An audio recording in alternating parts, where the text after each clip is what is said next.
Hi friends, నేను పులివెందుల పక్కన కన్నపల్లె గ్రామంకి వచ్చాను. ఇక్కడ క్రిస్మస్ పండగ అనేసి నేను మా మేనత్త వాళ్ళ ఇంటికి వచ్చాను. ఇక్కడ మేము చికెన్ దమ్ బిర్యానీ చేసుకున్నాము. నాకు మా మేనత్త వాళ్ళ ఊరంటే నాకు చాలా ఇష్టం అండి. ఇక్కడ చూపిస్తాను. కొండలు, చెట్లు, చాలా బాగుంటుంది ప్లేస్. ఇక నేను 3 కేజీలు చికెన్ తీసుకున్నాను. ఇట్లా బాగా నీళ్ళు పోసేసి బాగా శుభ్రం చేసేసుకొని ఒక్కొక్క పీసు బాగా ఒక బౌల్లో వేసేసుకున్నాను. పసుపు, ఉప్పు, కారం వేసేసుకొని బాగా కలపాలి. ముక్కకి ఉప్పు కారం బాగా పడితే బాగుంటుంది. నేను ఇది దమ్ బిర్యానీ ఫస్ట్ టైం అండి నేను ఇట్లా చేయడము.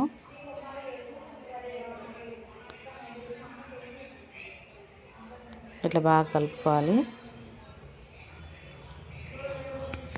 నేను అల్లం వెల్లుల్లి పేస్ట్ బయట తీసుకోనండి, నేను ఇంట్లోనే ప్రిపేర్ చేసుకుంటాను. అల్లము, తెల్లగడ్డ 2 నేనే పేస్ట్ ప్రిపేర్ చేస్తానండి.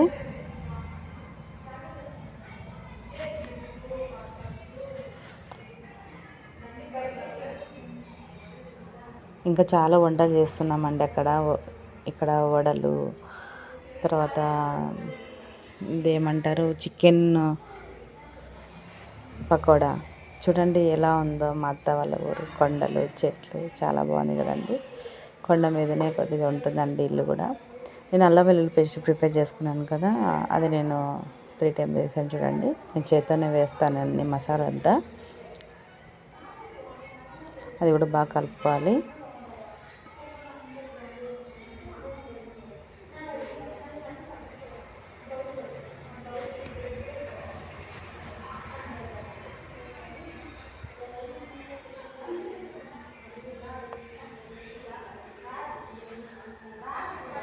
పచ్చిమిర్చి కూడా ఇట్లా బాగా మధ్యలో కట్ చేసుకొని పచ్చిమిర్చి కూడా వేయాలి, పుదీనా వేయాలి.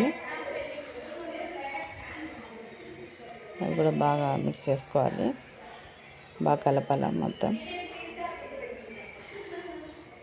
నేనైతే 2 టైమ్స్ పెరుగు వేసానండి, 2 ప్యాకెట్లు పెరుగు వేసాను.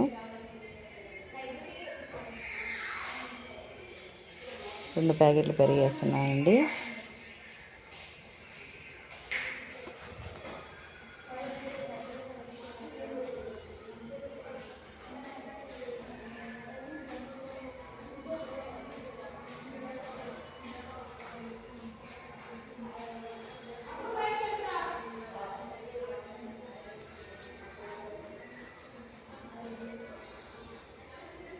అట్లా మొత్తం బాగా కలపాలండి పెరిగేసి. నిమ్మకాయలు కూడా 2.5 నిమ్మకాయ తీసుకొని నిమ్మరసం కూడా వేసాను. నిమ్మరసం, పెరుగు 2 వేస్తే మనకు చికెన్ కూడా బాగా గట్టిగా ఉంటుందండి ముక్క. అబ్బా, నాకైతే చేస్తుంటే నోరు ఊరుతుందండి, ఎప్పుడు తినాలా అనిపిస్తుంది. నాకైతే చికెన్ దమ్ బిర్యానీ అంటే చాలా ఇష్టం అండి.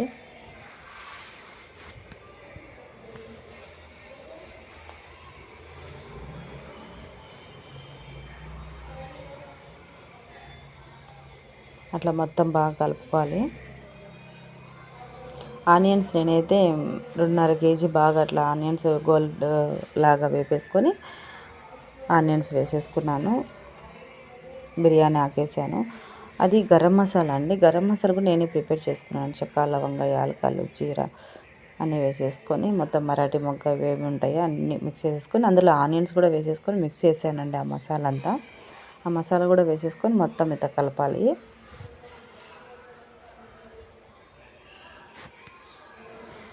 ఆ మసాలాలోనే ఉంటుందండి మనకు బిర్యానీ స్మెల్ కూడా రావడానికి. ఆయిల్ కూడా అండి, మనం ఆనియన్స్ వేపిందాం కదా, అదే ఆయిల్లే వేసేసుకోవాలి మనము. 3 కేజీలు చికెన్, 3 కేజీలు బాస్మతి రైస్ అండి.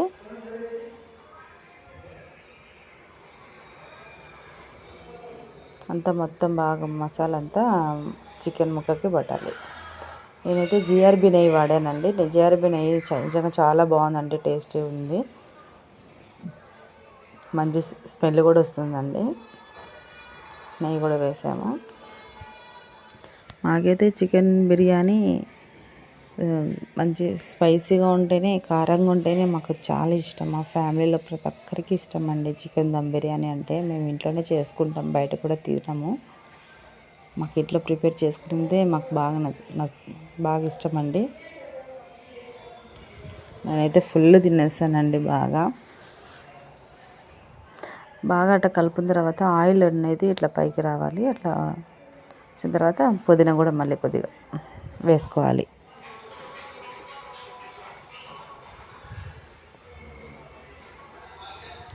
వాటర్ అంతా అంటే వాటర్ వేసేసుకొని అందులో కూడా మనం బిర్యానీకి ఏమేమి కావాలో అట్లా కొన్ని వేసేసుకొని మరిగించుకోవాలి. వాటర్ మరిగిన తర్వాత ఆ రైస్ వేసేసి ఉడికించుకోవాలి.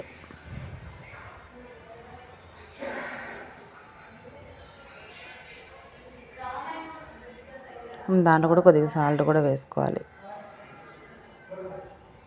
అట్లా ఉడకాలంటే రైస్ ఉడికినట్టుగా మనం రైస్ని తీసుకోవాలి. చూడండి ఎంత బాగా ఉడుకుతుందో కదా.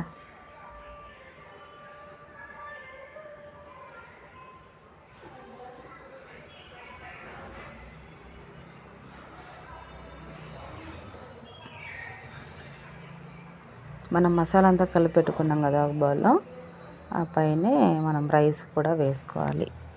ఇప్పుడు మనం ఉడికించుకున్నాం కదా, ఆ రైస్ని అందులో వేయాలి. నేనైతే మొత్తం చికెన్ అంతా కిందనే ఉందండి, పైన రైస్ వేస్తున్నాను.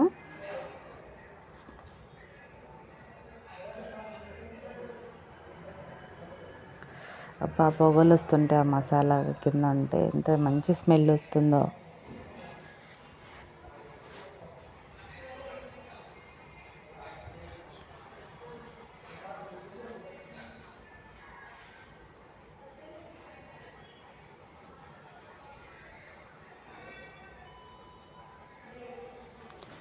జిఆర్బి నెయ్యి కూడా మళ్ళీ కొద్దిగా వేసానండి. ఆనియన్స్, పుదీనా, మనం ఆనియన్స్ బ్రౌన్ కలర్లో వేపుకున్నాం కదా, ఆనియన్స్, పుదీనా వేసేసుకుంటూ రైస్ కూడా వేస్తూ మళ్ళీ ఆనియన్స్, పుదీనా ఇలా వేస్తుంటే మంచి ఫ్లేవర్ వస్తుందండి.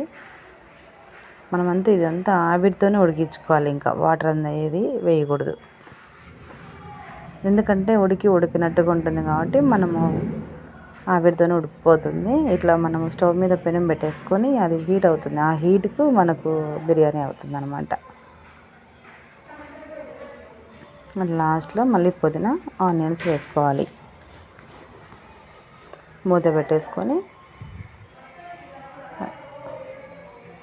ఇట్లా నెయ్యి కూడా వేసేసుకొని తర్వాత మనం మూత పెట్టేసుకొని స్టవ్ మీద పెట్టేసుకోవాలి. కింద పెనం పెట్టాం కదా, ఎక్కువ మంట ఉన్నా కానీ అది జస్ట్ వేడవ్వడానికి అంతే, ఆవిరితో ఉడికించుకోవడానికి. మన కింద అడుగంటది అనమాట. అట్లా రైస్ అనేది పూర్తయిపోతుందండి. పైన బరువు కూడా పెట్టేసుకొని చూడండి, రైస్ కింద ఉన్నాయండి ముక్కలు.